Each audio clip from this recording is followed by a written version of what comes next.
You wake up on time. You do what you are supposed to do. You answer messages with the right tone, hit the deadlines, keep the calendar moving. From the outside, nothing looks broken. In fact, it looks like stability. But inside, there is a quieter truth that is harder to name. It feels like your life is running, and you are not the one holding the wheel. The day unfolds like a copy of yesterday. You can laugh at the right moments. You can show up. You can even succeed. Yet something essential stays untouched. This is what it means to live like a shadow. Not dramatic suffering, not a visible collapse, just a thinness to experience, like watching your own life through glass. Joy still appears, but it is light and brief. Sadness still visits, but it gets compressed, pushed down, managed. And because you are still functioning, you rarely call it a problem. You call it normal. The real question is simple and unsettling. If you had to describe your aliveness, are you living or are you merely existing? When psychologists talk about people who are not truly living, they are usually not talking about a diagnosis. This is not a label you stamp onto someone's identity. It is a pattern of experience, a felt sense that something vital has gone quiet. The person is present in the practical sense, but absent in the emotional and embodied sense. They move through life competently, yet the inside of life feels distant, muted, oddly unreal. This state often shows up in 3 layers. The first is emotional numbing. Feelings do not fully disappear, but they lose range. Pleasure becomes faint, curiosity fades, and even sadness can feel strangely inaccessible, as if the mind keeps everything at a safe volume. The second layer is scripted living. Choices are guided by shoulds instead of wants, by roles instead of self. The person becomes a good employee, a good partner, a good child, but has trouble answering a basic question. What actually matters to me when nobody is watching? The third layer is experiential avoidance. Rather than turning toward discomfort, the person learns to outrun it through busyness, control, constant stimulation, or carefully polished explanations that make everything sound reasonable. What makes this so tricky is that many people confuse being okay with being alive. They think living correctly means feeling little conflict, taking few emotional risks, and staying composed. But aliveness is rarely that clean. It tends to arrive with tremor, uncertainty, and yes, sometimes fear, because it requires contact with what is real. At the core, this drifting into mere existence is not a moral failure.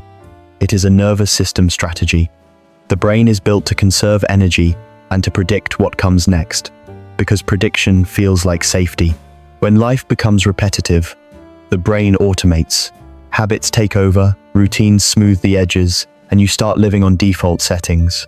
That can look like stability, but it also thins out experience. Novelty, surprise, and emotional color tend to fade when the mind is always a step ahead, scanning for what to do instead of what is happening. Fear is usually the quiet engine underneath. Fear of being judged makes people choose what is acceptable over what is authentic. Fear of failure makes them choose goals that are safe over goals that feel meaningful. Fear of abandonment makes them manage other people's reactions, often at the cost of their own truth. Over time, the person trades freedom for control. Control works like fast pain relief. It reduces uncertainty in the short term, but the more you control, the less you actually feel. Aliveness requires contact with life as it is, including the parts that cannot be fully managed. This is where the self can turn into a public relations project. Instead of asking, "What do I want?" the person asks, "What will look responsible?" Emotions become problems to optimize, not signals to listen to. The identity becomes an image to maintain, and the inner world gets edited for clarity and composure. Add the modern attention economy, with quick hits of stimulation and short reward cycles, and the problem deepens. When the brain is trained on fast dopamine, slow pleasures start to feel dull. Reading, reflecting, building real skill, even intimacy, can seem tasteless at first. Not because they lack value, but because the nervous system has been conditioned to demand speed. And then there is the body. Chronic stress pulls people out of sensation and into management. They live from the neck up. Breathing gets shallow, shoulders tighten, sleep loses depth, and signals like hunger, fatigue, anger, and need become faint. When you cannot feel your body clearly, you cannot hear your needs clearly. When you cannot hear your needs, you cannot choose your life with intention. You can still function, but functioning is not the same as living. You can see this pattern in different personalities, but it often clusters into a few recognizable styles. The first is the high achiever who feels empty. From the outside, they look disciplined and reliable, the kind of person who can always be counted on. Inside, their mood is tied to outcomes. Relief arrives when they accomplish something, then evaporates quickly, leaving a hunger for the next metric. Rest feels like guilt, not recovery. Their unspoken belief is that worth is earned through results, and that slowing down risks falling behind and becoming irrelevant. Because of that, they optimize everything. They plan, track, refine, and control. The subtle giveaway is how rarely they talk about what they feel, and how often they talk about what they produce. If life goes off script, irritation spikes, not because they are impatient, but because unpredictability threatens the fragile structure that keeps emptiness away. The second type is the people pleaser, the person who survives by staying agreeable. They are kind, attentive, and usually praised for being easy to work with, but their inner life is crowded with monitoring. They scan faces, adjust tone, soften needs, and preempt conflict before it begins. They often do not say what they want because wanting feels dangerous. The hidden rule is simple: I am safe when others are satisfied. In many cases, conflict has been mentally linked to abandonment, so self-expression becomes a risk to attachment. Over time, the cost is identity. When you regularly override your own signals, you lose practice hearing them. Anger turns into fatigue, desire turns into confusion. Boundaries feel selfish, so they get replaced with silent resentment, the kind that shows up as withdrawal, chronic stress, or a low-grade sadness that never quite names its cause. The third type is the drifter, who has gone emotionally numb. This person does not usually create drama. Their life looks calm, even stable, but it is a stability with no pulse. They move from task to task, day to day, without a sense of direction that feels personally owned. When asked what they want, they often answer with something vague, or they talk about what would be practical, not what would be meaningful. Underneath is a belief shaped by repeated disappointment. Hoping too much only leads to pain, so they lower expectations as a form of self-protection. They shrink the future to avoid being let down by it. The signs are subtle. Time passes quickly, but little feels memorable. They spend hours killing time, not because they are lazy, but because engagement requires emotional risk. In the deepest version of this, life feels like it is happening somewhere else, and they are simply watching it from a safe distance. The fourth type is the skeptic, who hides behind irony. They can be brilliant. They can sound emotionally mature because they see patterns, question motives, and resist being manipulated. But the same sharpness that protects them can also keep them from being touched. Their core fear is not stupidity, it is vulnerability. If they do not believe in anything too sincerely, they cannot be disappointed too deeply. If they keep everything in analysis, they never have to step into the uncertainty of real attachment, real hope, or real desire. Emotional warmth gets translated into commentary, and intimacy becomes a topic rather than an experience. The cost is a life that stays impressive but distant. They may avoid being fooled, but they also avoid being surprised. And without surprise, softness, and the willingness to feel exposed, the psyche cannot access the full texture of being alive.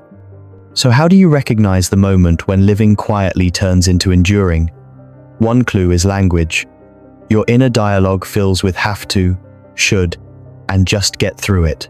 You hear yourself saying, "It's fine, whatever, no big deal," not as calm acceptance but as emotional shutdown. Words like want, curious, and excited show up less, because the mind has learned that wanting creates tension. Another clue is time. Weeks start to blur, days pass quickly, yet little feels vivid in memory, because the brain encodes fewer distinct experiences when everything is the same. The body also tells the truth. Jaw tightness, Raised shoulders, shallow breathing, and a constant low-level fatigue can become normal. You eat by the clock instead of hunger, rest by schedule instead of need, and sleep without feeling restored. Relationships shift too. You can talk a lot without being met.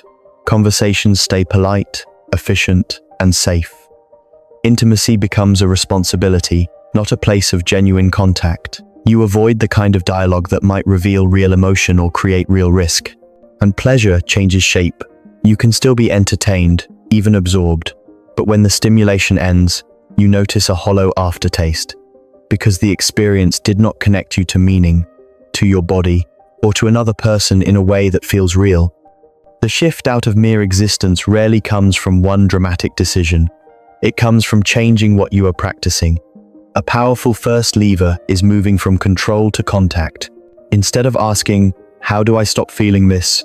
you ask, "What am I trying not to feel?" Discomfort is not the enemy, it is information. When emotions are treated like threats, the mind builds a life around avoidance.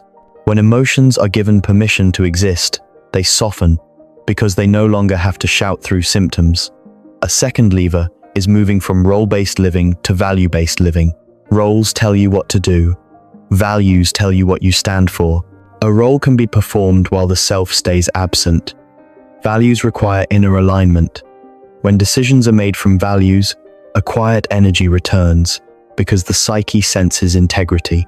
The question changes from "what is the correct move?" to "what is the honest move?" even if it is uncomfortable. A third lever is reclaiming choice through small, deliberate actions. Aliveness does not demand a full life overhaul to begin. It often starts with 5 minutes that belong to you. One small act each day that is freely chosen can reawaken agency. Reading a page that genuinely interests you, taking a short walk with no headphones, cooking something because you actually like it.